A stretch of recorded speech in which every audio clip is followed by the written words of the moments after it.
And our last debut writer tonight is a man who you might recognise from other contexts. He's a celebrated actor and comedian and has decided that that's not enough for him. He wants to be celebrated as a writer as well. His debut book, Under Stones, is just out, and it's a collection of short stories. So for all of you aspiring writers in the audience who are told by publishers that short stories don't sell, our next writer's here just to fly in the face of that. Please welcome Mr. Bob Franklin. Thank you very much. Better wait and see if it does sell before we say anything like that. All right. Yes, it is a book of short stories, so I thought I would read a whole story, one of the shorter pieces. I could read one of the longer pieces very fast, but this seems like a better idea. This is called Learning Difficulties. I was waiting at traffic lights when the encounter took place. I remember that the news was on the car radio. It was an exciting, just breaking story, but I was only half listening. As usual, I was preoccupied with thoughts of Deborah, a recent addition to the staff at the school where I taught English. Deborah was a breath of fresh air in the English department, adventurous and impulsive, and I don't doubt that my resolve to be less stuffy and predictable in an attempt to win her heart informed my actions when the biker pulled up beside the car. Initially, though, it must be said, I was only doing my job, albeit in an environment somewhat less conducive to study than the classroom. The biker was obviously a member of a biker or bikey gang, as he wore the customary leather jacket with the gang's name, the Vagabonds, emblazoned across the back. What drew my professional eye was the misspelling of the name. To wit, Vagabonds. I had my window down in a flash, fearing the lights would change before I could alert the fellow to his error. When a firm tap on the shoulder secured his attention, I was surprised to discover beneath his German army helmet a young man devoid of the sort of wild hair one associates with these types. He was embarrassed by the spelling mistake and surmised that the rest of the gang would appreciate my pointing it out. Would I, therefore, he wondered, follow him to the gang's headquarters, where I could be properly thanked? I imagined this would involve some drinking and high spirits. Well, I thought, here's a story to force Deborah to see me in a different light. So, despite the fact that night was fast encroaching, I followed the biker as he left the main road and journeyed into the wastelands on the fringe of the city. Here, on a patch of scruffy grass in the gathering gloom, I was introduced to a gang of leather and denim-clad figures hunched around a weak fire.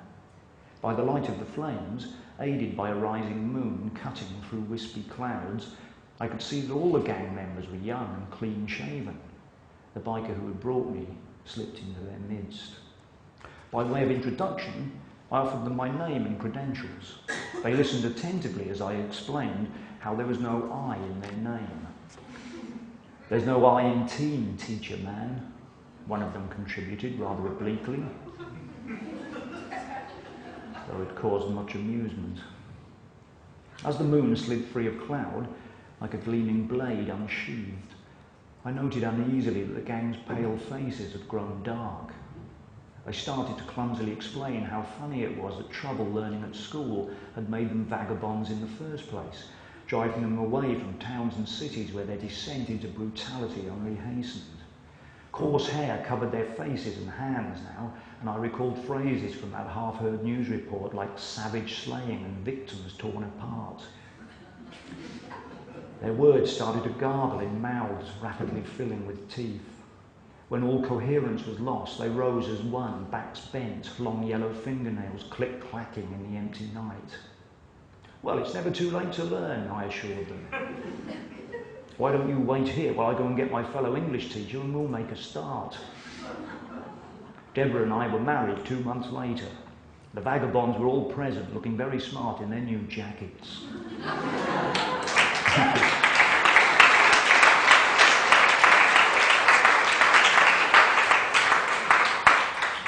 All right. Here's another little one. This is called Say Goodnight to Nanny. A lot of people are reluctant to hire a male nanny, even one with credentials as impeccable as mine, especially the older, more traditional families. So it came as a big surprise when I was granted an interview with the Baroness Delby Beaumont, no less. It was a filthy winter's afternoon when I drove out to her stately home in the sticks, bitter winds wrapping sheets of rain around my Volkswagen as it rattled through the narrow country lanes. I was trying not to get too excited about the prospect of landing the job of looking after the Baroness's 4 little girls, but I knew it was a great opportunity to establish myself in the top flight. A huge pair of iron gates, set within mighty stone walls, announced the borders of a world of power and privilege I'd been keen to immerse myself in since an adolescence of avid royal watching. Informing security of my arrival via an intercom, the gruff voice at the other end instructed, "Follow the driveway to the house, miss." I assumed the sound quality of the intercom was to blame for the mistake and drove through the opening gates, noticing for the first time how the centrepiece of each resembled a bloated, moon-like face. The driveway wound through walls of hulking pines that stepped back to let the car through, then closed ranks behind it. They gave way to a clearing where pleasant gardens struggled valiantly to alleviate the oppressive facade of Beaumont Hall. The gardens ended abruptly at the back of the building, cut off by a wire fence. As I travelled the final stretch of gravel, a movement beyond the fence caught my eye and left an unpalatable after-image of something large reeling about with little control. I had scant time to dwell on it before a valet appeared to take care of my car. I blamed the pouring rain this time when I thought I heard him say, "Good luck, miss," as he drove away. To my puzzlement, he took the car back down the road I'd just come in on. Minutes later, as the butler led me down the hallway with a "This way, miss," I concluded that the staff were mocking me. Putting the matter to one side, I concentrated on the opulence of my surrounds. The intricate Persian rugs, the Dutch masters on the walls, the exquisite Belgian chandeliers. The Baroness was standing at the French windows of the drawing room when the butler and I arrived at the door. Something happening outside was giving her cause to smile. Despite the rain, it thundered against the glass. Her high spirits continued throughout our interview, conducted on the sofa, and when I offered my references, she waved them away. "The job was yours the moment you walked in the door," she declared. In a state of joyful surprise, I complimented her on her refreshing attitude, particularly in regards to my gender. She laughed at this, explaining how her 4 would benefit from a more robust nanny. "Firm but fair, that's me, ask anyone," I babbled as the Baroness rose from the sofa. "Well," she smiled, "it seems the only thing left to do is introduce you."